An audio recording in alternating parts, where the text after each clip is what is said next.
Richmond TV presents This Week in Richmond.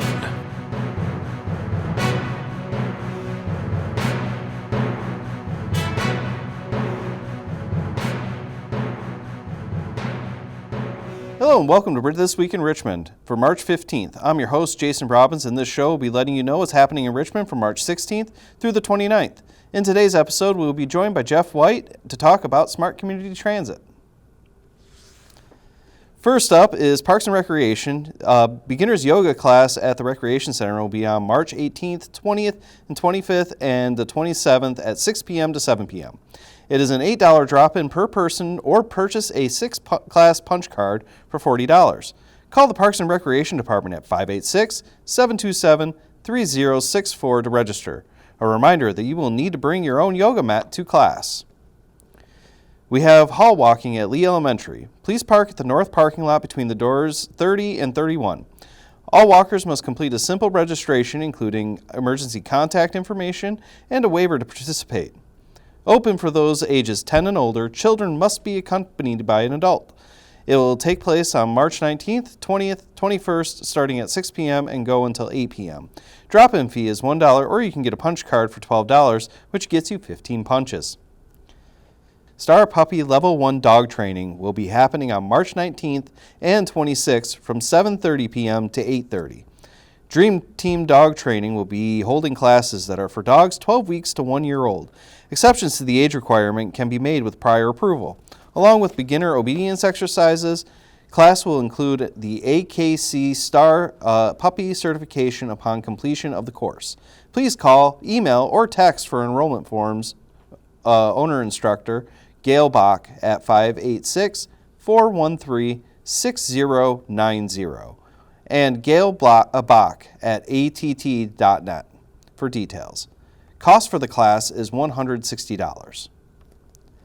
The annual Easter Egg Scramble will be held on Saturday, March 23rd at 10:30 sharp at BB Park.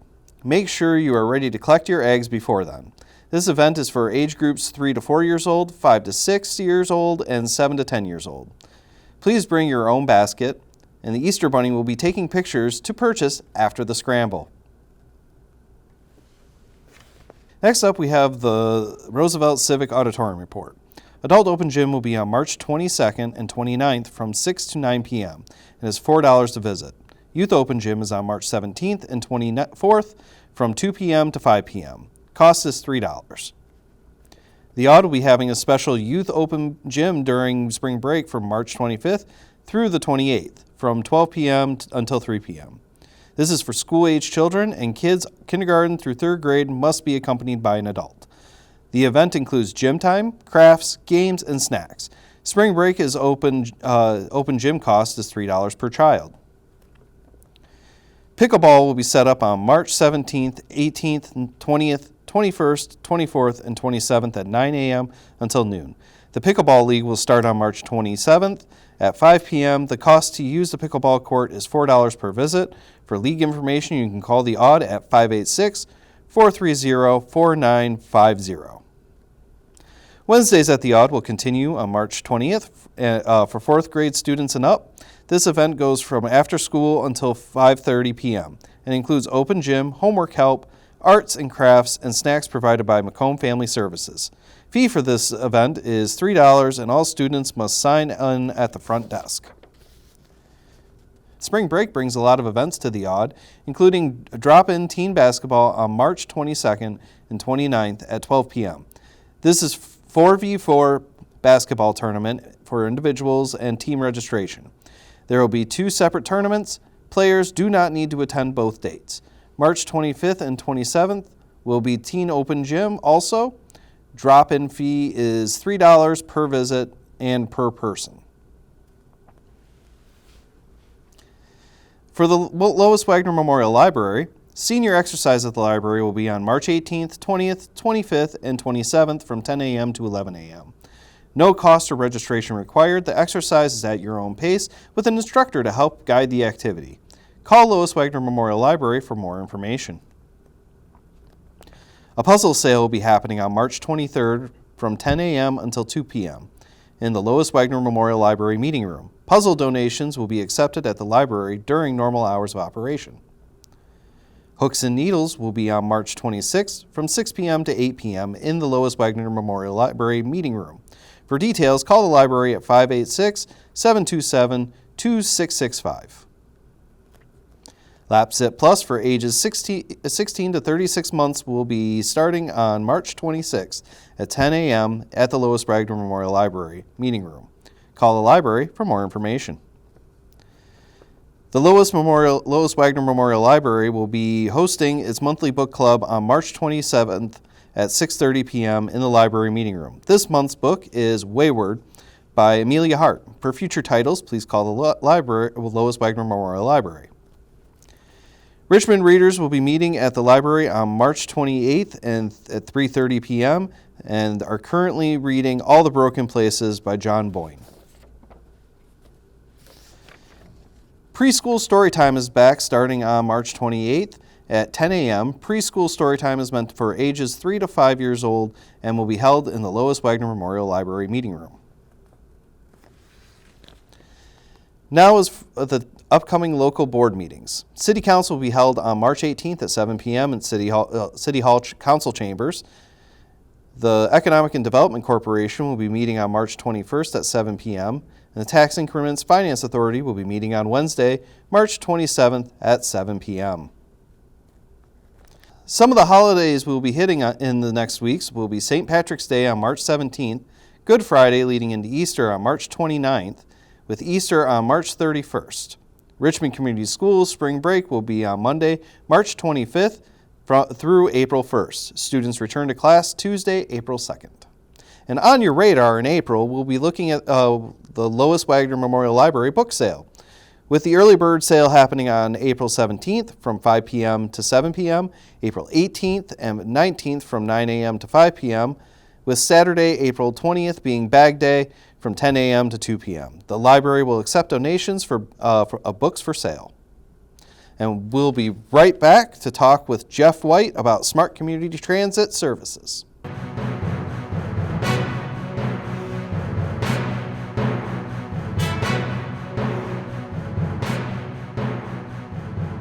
Welcome back to This Week in Richmond. Today's guest is Jeff White, Chief of Richmond Lennox EMS, to talk about Smart Community Transit. Thanks for joining us, Jeff. Thank you, Jason. It's a pleasure to be back. I think the last time we were together was before the COVID pandemic, so it's been some time since we've chatted about transit. It has been, but I'm glad you're back. I'm glad. Yeah. So what's the mission of Smart Community Transit? Really, that's a great question. Our mission has morphed a bit over the years. This is our 25th year of providing transit in the community. We began in 1999 with a partnership with Smart Bus that they call a community partnership to provide local transportation service. And in those days, really our big focus was getting people to and from medical treatment, doctor's appointments, things like that. Now we've morphed into really a small public transit operation, which provides all sorts of different levels of service, and I'm sure we're going to get into a number of those during today's talk. Oh, you betcha. All right, can anyone use the Smart Community Transit Services, or is it reserved for elderly and disabled? No, it is not reserved for elderly and disabled. Certainly we focus a lot of our trips, a lot of our efforts on making certain that those seniors and disabled within the community get the transportation they need. Still our biggest focus is making certain that those who need dialysis, oncology, physical therapy, the list goes on, gets to those important medical treatment programs. We started all this, in fact, because in 1999 we were getting calls because there was no such service, and we were getting calls for ambulances requesting that we provide those kind of services. Well, an ambulance wasn't the appropriate way to provide that service, and so we came up with this idea with the help of our current mayor and the two township supervisors in Richmond and Lennox at that time to really move this process forward and find a means to get those people that needed health care. Okay. How far does the regular route for the Smart Community Transit go? So that also has expanded over the years. But basically, if you think about north to south, we start at Boardman Road, and we end at 16 Mile Road. Okay. Now, we don't pick up people down near 16 Mile Road, but we serve that far south. And the reason for that is we needed to be able to get people from Richmond down to what I call the hospital corridor, Right. which is found primarily in this county, with the McLaren system, the Henry Ford system, and the Troy Beaumont system. Then we cover again east to west from County Line Road over to DeQuinder, so that we pull in that entire area. We basically pick up riders as far south as about Hall Road. Okay. Is there a fee for using like the M19 Gratiot shuttle? No, none of the services we provide have a fee associated with them, although everyone pays for it. Okay. And we'll talk a little bit more about that as well. But everyone who owns a residence, a business in Macomb County, pays $1 million to Smart Bus. That is the big overall bus company. We get a fraction of that back here in our communities, and we've pooled that together with 11 other communities to put together a large enough pot of money, if you will, to provide the services that we provide. Okay. How does the airport service work? So airport service is something that we came up with because when you're asking people for a millage, I feel like there needs to be something in it for everyone. And the airport service was kind of a brainchild to say, how can we give something back to those that are helping us pay the bills, if you will, for SMART to be able to do its other work. For our work that gets people to doctors' offices and so on. Right. And so we operate one bus a day. It is somewhat first come, first serve, but the first caller that day sets kind of, if you will, the initial time for the bus to go to the airport. We then will pick up other people who might be going in or about that same time. So your shuttle might have more than one person, more than one family on it. They all go down to Metro Airport. We try to get you down there quite a bit early. We like to leave, depending on where we're at in the service area, 3 to 4 hours ahead of your flight. It's not that we want to inconvenience you. It's that we would be aghast if we got you there after your flight left. Right. And there's things, when you're traveling a distance from the Richmond area to Detroit Metro Airport, all sorts of things can occur. Exactly. Construction, accidents. Heaven forbid a bus gets a flat tire. There's things that can happen, and we just don't want to be the responsibility for you missing your trip. Exactly, yeah. Then when you come back, we call it a one-call number. You call that phone number. There'll be a bus nearby. There's some parking areas on the airport property. You call when you get off your airplane. The driver will pull right up to whatever terminal that you are disembarking from, and pick you up, take you back home, and drop you off in your driveway. Very nice. Now that's a program that's fairly recent, isn't it? It is. We started that. Really, it was about the time and after the last Smart Millage election when I really kept saying to our if you will, corporate partners at Smart that we really needed to find a way to give something back to the middle age wage earners in our community who are really paying the bill for SMART. And this was a way we could say, as opposed to having to pay airport parking, which I think the last time I was there for a vacation for a week, it was about $180 to park. We can say we can get you there and back, and it costs you nothing. Right. So that was really the idea behind all of this. Okay. Now, one of the other services that you offer is door to doctor. Now, why don't you tell us about that one a little bit? Yeah, so that was really our primary focus when we started all this. As I kind of mentioned when we began, the whole idea was there was a tremendous need here for our seniors and the disabled to get people to doctors and medical treatment, whether that's their doctor's office, the pharmacy, or pre-scheduled kind of therapies that they might need. And there was really no good way to do that, and no practical way.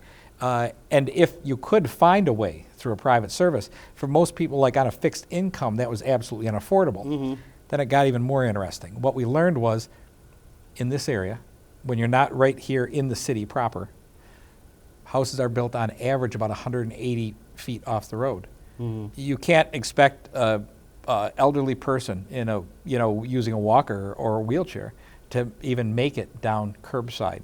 So we like to call it door-through-door service. Oh, okay. And what we mean by that is our drivers go right inside the person's home. They help them outside. They help them to the vehicle. They get them in the vehicle, whether that's using the hydraulic lifts or whether that's getting up and down the stairs. They get them buckled in and safely to where they're going, and then, if you will, rinse and repeat on the return. When they need to come back. We work with the local physicians all over northern Macomb County to help them understand that this is kind of public transportation. So when we drop somebody off, we need a fairly good estimate of the time they will be complete with their appointment, Right. so we can send somebody back for the return. The driver doesn't particularly wait with them. And if it is a person who does need somebody to wait for them, maybe they have dementia or Alzheimer's or things like that, that's a wonderful reason to use the service. But in those cases, we counsel the family to say you really have to send a family member, because we don't do the sitting part of it at Right. the doctor's office with them, because literally while you're in the doctor with your loved one, we're out taking somebody else who needs a ride. Yep.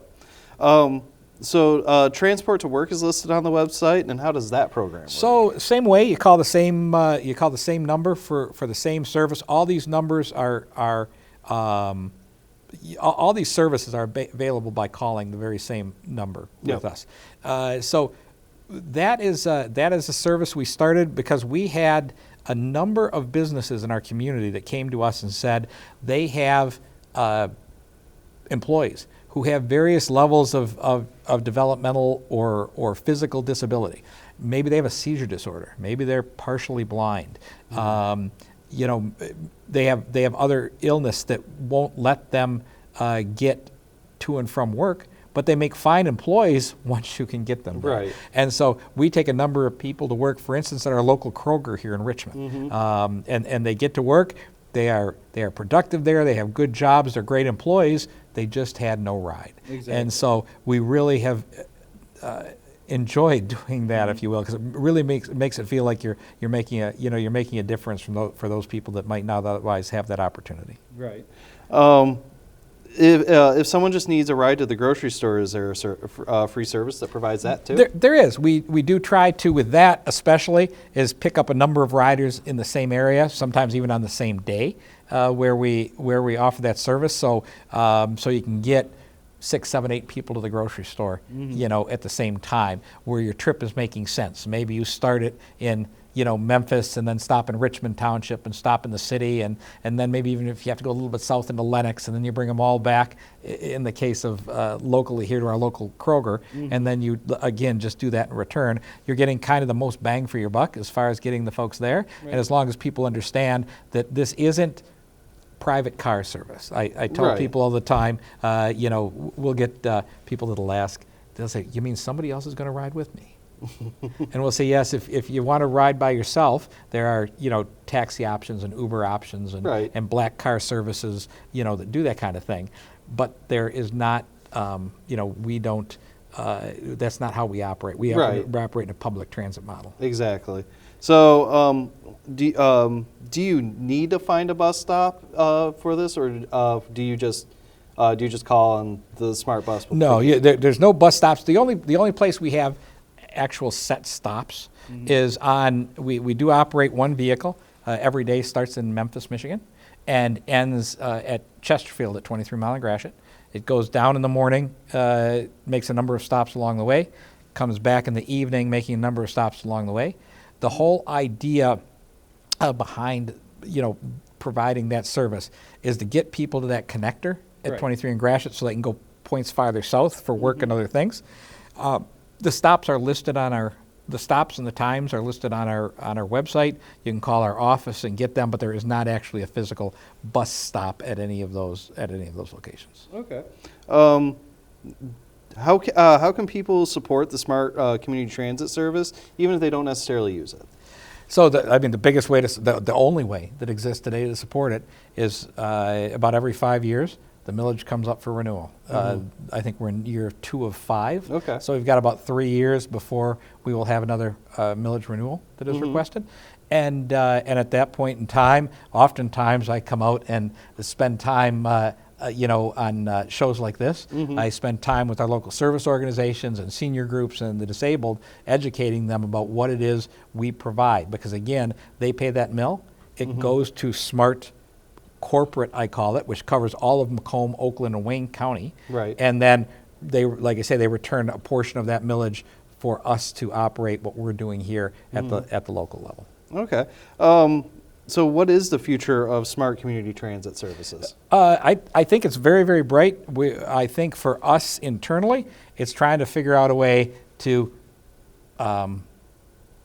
continue to serve what is a vastly growing community. Right now, we talked about the airport service, and a good thing to mention that I didn't think of at the time was that service alone is about a 4-week lead time to get a ride. So if you have a sudden airport trip for business, we're probably not your option. Right. Like I say, there are options that can pick you up in this area that are operated by commercial metro cars and other things like that. But we're probably not your option. But if you're planning a trip, which many people do, where they plan a trip a couple of months or longer in advance, you can call us whenever you've booked your flight, if you will, is what I tell people, and get your seat for airport transportation. So we're looking at all those things to be able to grow and meet the needs of our community. We're looking at being able to provide more what we call same-day service, and that's something we didn't talk a whole lot about here, but same-day is where you can call that day and say, hey, my car broke down and I still need to get to the doctor. My car broke down and I still need to get to work. And we're working on those things as we look forward. We've got one vehicle that's doing that right now every day. It's well used, and we're reaching limits of the number of seats we have available, and we're really in that kind of business. Right. Somebody said, well, what do you mean the number of seats you have available? I said, well, what if you go get on and try to make flights or get tickets for an airline flight, and the plane's full? What do they tell you? And people say, well, they tell you the plane's full. I said, and that's what I'm telling you. when the bus is full, there is no place else we can put you. And so we're trying to manage some of that. We're in some really great discussions right now with the folks at SMART because they have recognized the value of what we've put together here about increasing some of what we pay in that they can give back. So we're literally, as we speak, it's a great time to be doing the interview because we're in those conversations with them right now, and they've been very receptive to what we're doing. I think because they see that the product that we're putting out is really beneficial to the community. And if you're filling up buses, that's the best problem to have, right? Exactly. So, thank you, Jeff, for joining me. You can go to rlems.org or call Richmond Lennox EMS at 586-749-7713 or the toll-free number at 844-666-5652 to make your smart bus arrangements or just for more information. Thank you for watching This Week in Richmond. Have a great day.